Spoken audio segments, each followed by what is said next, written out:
पहेली यहीं पर मौजूद है पर दिखाई नहीं देती। हम सबके दरमियान है पर दिखाई नहीं देती। वो क्या है?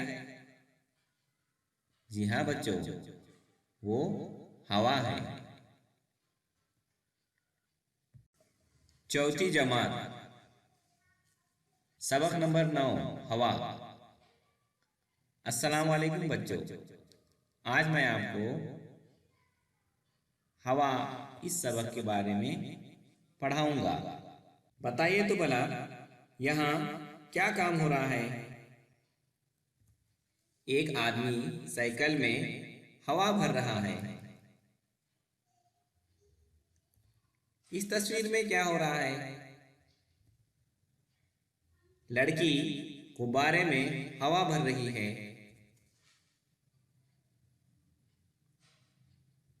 इस तस्वीर में क्या हो रहा है? गाड़ी के टायर में एक आदमी हवा भर रहा है। यहाँ तीनों तस्वीर में अलग अलग तरह से हवा भरने के तरीके बताए गए हैं। आइए ये करके देखें। एक बड़े बर्तन में पानी लें। एक खाली लंबूतरा बर्तन लें। इस खाली बर्तन को पानी की ऊपरी सतह पर उल्टा करके नीचे दबाइए। अब बर्तन को तिरछा कीजिए। आपको इससे क्या मालूम है? आइए हम इस तजुर्बे को करके देखते हैं। यहाँ हमने इस बकेट में पानी लिया और इस बर्तन को इसमें डाला। अब देखिए क्या हुआ।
आपको इससे क्या मालूम हुआ?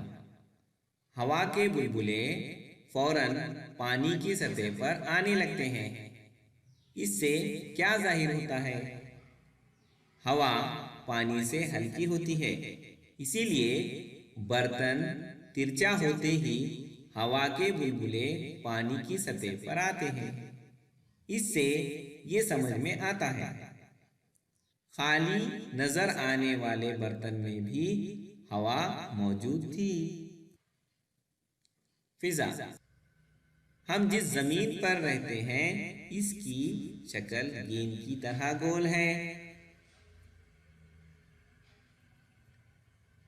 जमीन के चारों तरफ हवा है। जमीन के अतराफ हवा के इस गिलाफ को फिजा कहते हैं। जमीन से हम जैसे जैसे दूर जाते हैं फिजा में हवा की तह पतली होती जाती है, यानी जमीन की सतह के करीब हवा की तह सबसे ज्यादा मोटी होती है और ऊपर की तहें एक दूसरे से दूर होती हैं। इसका मतलब यह है कि ऊंचाई पर हवा हल्की होती है। एक तजुर्बा करते हैं, आइए इस तजुर्बे को हम करते हैं। एक तस्तरी लीजिए, इसमें एक मोमबत्ती खड़ी कीजिए, तस्तरी में पानी डालिए, मोमबत्ती जलाइए। अब मोमबत्ती पर एक कांच का गिलास औंधा रखिए। आइए हम ये तजुर्बा करते हैं।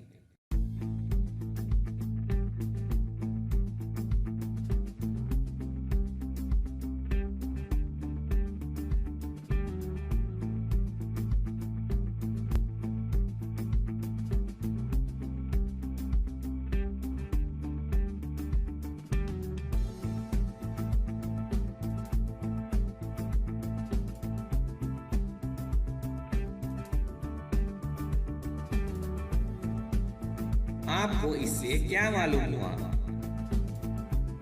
थोड़ी ही देर बाद मोमबत्ती बुझ जाती है और ग्लास के अंदर पानी की सतह बढ़ जाती है। ऐसा क्यों हुआ?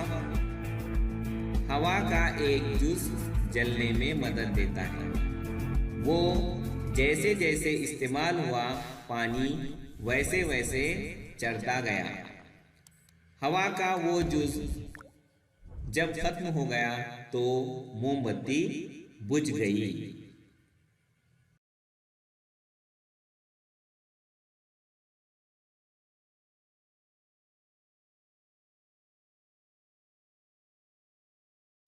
तनफ्फुस और एहतिराक के लिए हवा में मौजूद ऑक्सीजन इस्तेमाल होती है।